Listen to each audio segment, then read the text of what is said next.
Hello everyone, I'll share my screen with the presentation.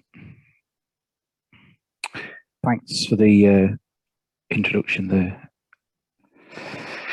Rick. It's a fantastic opportunity, I think, today. Many thanks to the Police Foundation for hosting this event. Absolute privilege and honour to be here. Thank the practitioners, the participants for coming along to listen. And it's a great honour to be working with fantastic colleagues, as you've indicated, Ian. We've got a real global spread. For my little rambling discourse, which I'm about to impart upon you, apologies in advance.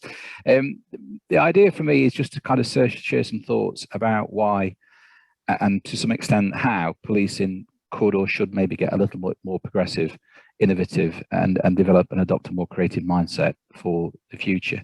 I come from a position, I suppose, in the first place, ontologically, where I think innovation is a kind of natural state, a natural position, but I come from a notion really that I think it's being kind of impeded by too much police managerialism. There's too much structure, too much strategy, too much policy, too much process, all of which I think have probably been well intended, but I think have become a monster. And I'm suggesting that there is actually quite a wide evidence base out there, if we look across the wider literature, but some of the opportunities to apply that to policing.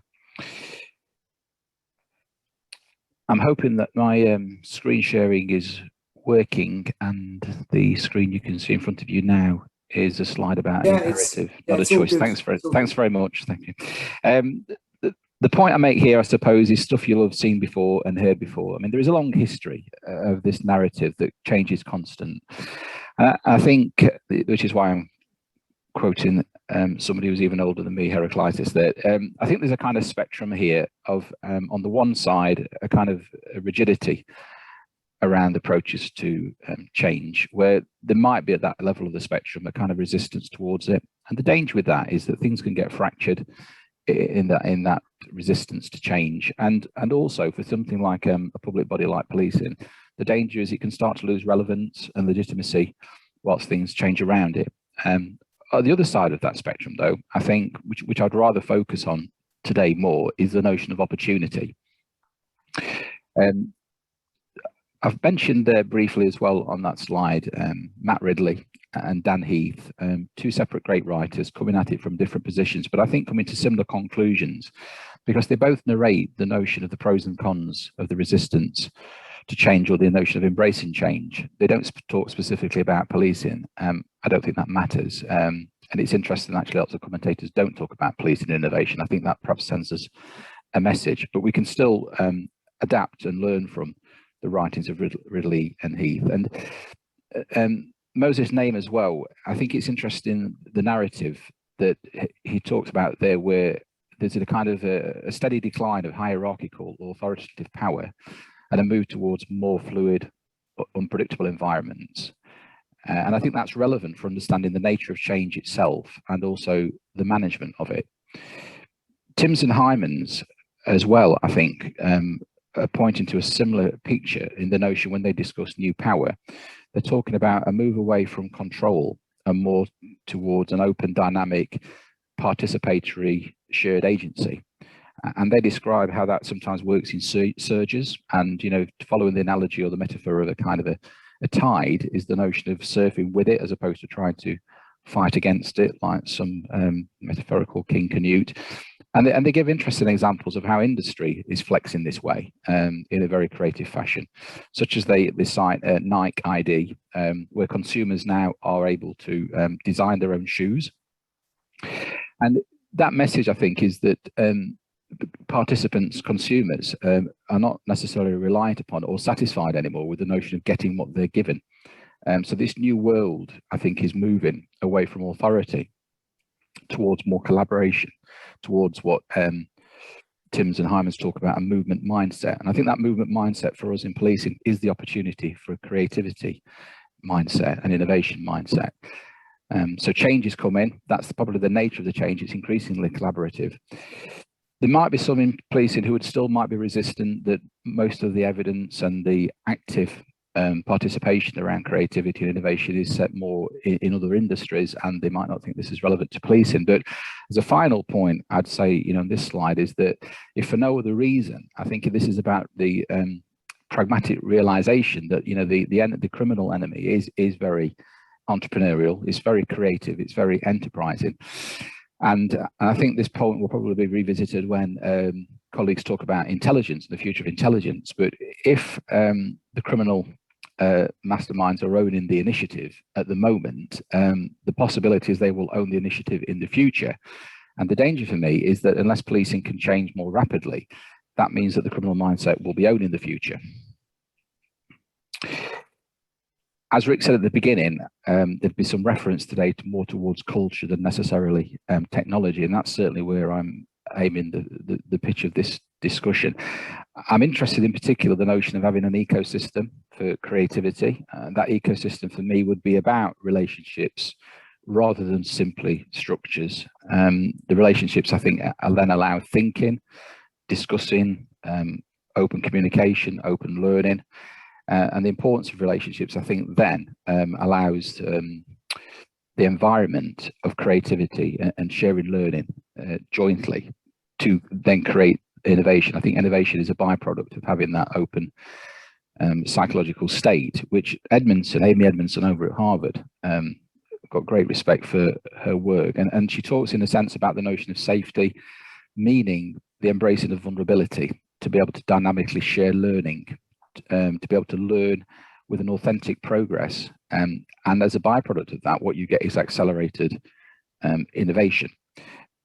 It points to moving away from, again, similar points that I've already raised, moving away from the notion of power and command and control, the notion that the leader knows it all simply because they're at the top of some sort of hierarchical structure. John Seddon as well, talks about the power of thinking in a team, again making the same point of moving away from the top-down command and control, and the notion of the importance of thinking rather than tools or structures or strategies, or effectively thinking gimmicks, the notion of authentic thinking between ourselves. He also talks about how in a place, to get to that place, the organizational culture may have to kind of unlearn some things, we as individuals or we in groups or entire organizations, stop separating decision making from the workplace, and challenge the conventional thinking away from that domination of hierarchical thinking into more group thinking. Which takes me also then to McChrystal and the other authors who wrote Team of Teams, who are, again, I think, saying the same sort of thing. The narrative is, in a sense, that there's too much focus around leadership, and I think this is true in policing at the moment, and the opportunity is to balance that off more, to talk more about teams. And I think that will then generate more ideas, which I think are out there. I think there are latent ideas out there hiding in clear view, if we're to encourage that mindset to flourish. So if we can encourage more outcome focused agility, better communication and thinking around that, and less hung up really on processes and systems, structures, command and control driving things. So to create a kind of a metaphor around that, I'd suggest one of the things that works for me in my mindset is that I'd imagine, rather than there's being a tightly structured, scripted orchestra controlled through a conductor, I'm suggesting that for the future we could explore balancing that with more of what John Coxhead talks about in his book, 1996 book called Jamming, to become the equivalent of a jazz quartet. Whether this helps or not, I don't know. This was not drawn by a professional artiste, as I think you can see. In the absence of me being able to find something that graphically explained what I was thinking, I took to the pen and paper, and here we have the result. I apologise in advance for its appearance, but what I'm trying to portray here is influenced a lot by Dan Coyle's book, The Culture Code, where there's a lot of really evidence put forward about the strength rather than the weakness of vulnerability, the notion of listening out for ideas between us, to be far more inductive and less deductive. It does build, I suppose, on other theories, such as Donald Shon's work on the reflective practitioner. And it does, in a sense, illustrate what I would understand the concept, the Greek concept of praxis, Praxis, to be, than to look like in action, praxis being the interface between theory and practice. So as I look at the screen on my left-hand side, that deductive jump into conclusions is balanced on the other side by something which is probably less common within the police environment, which is the sharing of vulnerability, an active problem-solving approach to try and understand, first of all, accepting a form of humility that maybe we don't know things. And by discussing things together, we may then be able to create an environment where it's more psychologically safe, where ideas will generate more readily, and we'll have a more dynamic, innovative environment. So I've using this term here, weaponizing creativity, which sounds a little bit aggressive, but I'm trying to put this in kind of some operational context in terms of where would this go, because I don't want to really just reel off a series of writers and literature and theoretical insights without the notion that these things can't be applied. I think they're highly relevant to policing. I think there was an opportunity to apply them and to embed that notion of praxis, the reflective practitioner, more. The notion of a Silicon Valley, I think, is what we need, because the alternative to moving fast and getting ahead of the future is that we end up just working in some sort of museum which is eroding around us. Policing power, for me, doesn't rest with batons or bullets, but it's in our thinking, our ideas, our communication, our listening to each other. And I think that is key to unlocking the notion of moving beyond the reactive problem solving to outsolving the future. I think we need less passive observance, so more progressive exploratory research, which, rather than simply looking for experimental research based on data to prove efficacy and what works, to open up the future of what if. He starts to take us into the world of possibilities, and those possibilities could definitely be to the police and the public we serve advantage. Whether or not this resonates with people, but the reason I put that point on there about we need criminals lying awake at night worrying what the police are up to next, not the other way around, is because I see too much the inverse of that, that police are constantly surprised by the criminal entrepreneur, and I think we need to fix that.